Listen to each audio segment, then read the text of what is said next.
I recently received a question in the email. She said, could you please unpack this concept of dandelions and orchids a little bit more? So this will be my introduction to high sensitivity today. I love the Swedish terms. I don't love the Swedish terms. I don't even try to say them, but the Swedish concept of referring to children as dandelions and orchids. The dandelions are those resilient children that you can just kind of do anything to and they still flourish or don't flourish, whatever it is in their lives. Their negative or positive influences don't impact them that much. They just go through life. They're really, really resilient, just like dandelions, right? Orchid children are the children who are impacted by every little thing. You might notice there's no orchid on my table today. Sometimes I buy orchids. I love them. They're so beautiful and unique, but I have a dead one in the kitchen. I didn't think you'd want to see it because orchids require a lot of TLC, a lot of special care. And, even when the petals wither or dry up and fall off, that's still a plant that can be nourished back into beautiful vibrancy and beauty, but it requires a lot of help. So that's just one way to think about being highly sensitive or not being highly sensitive. And I want to say as a caveat that I think we need lots of different ways to talk about sensitivity. You know, I can't think of very many places. I'm doing an inventory of my life right now. I can't think of very many places where it would feel great to say I'm a highly sensitive person in the world, except for right here. Can you? Like, there's a weird scent at work and you have to explain why you just can't live with it. Or somebody scraping their teeth on the fork at a meal and you're having a little anxiety because you have misophonia and you want to say, I'm a highly sensitive person. Many of us are working really hard about somebody says, or that bright light at the meeting, and you want to, you need to explain why that's not working.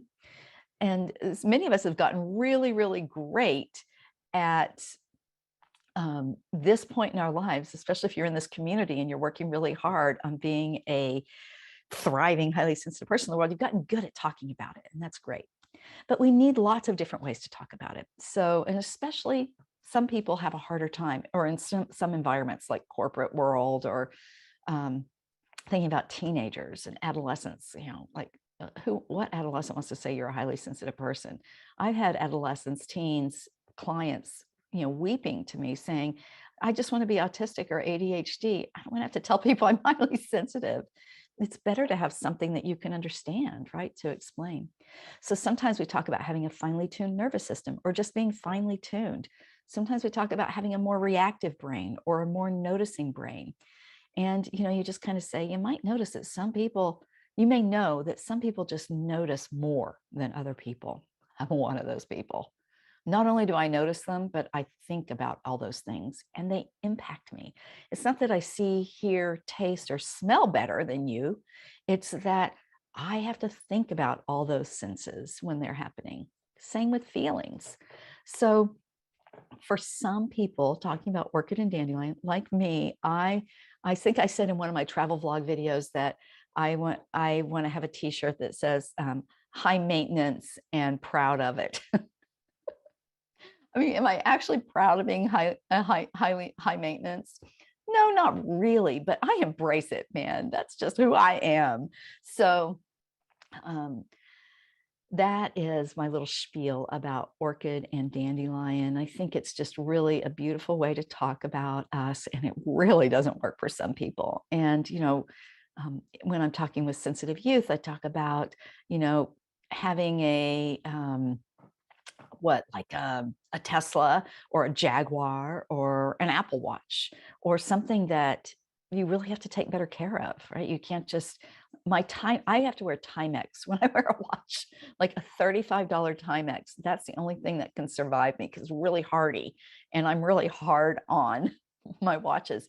I think actually electromagnetically I break them, but also I'm very, active outdoors.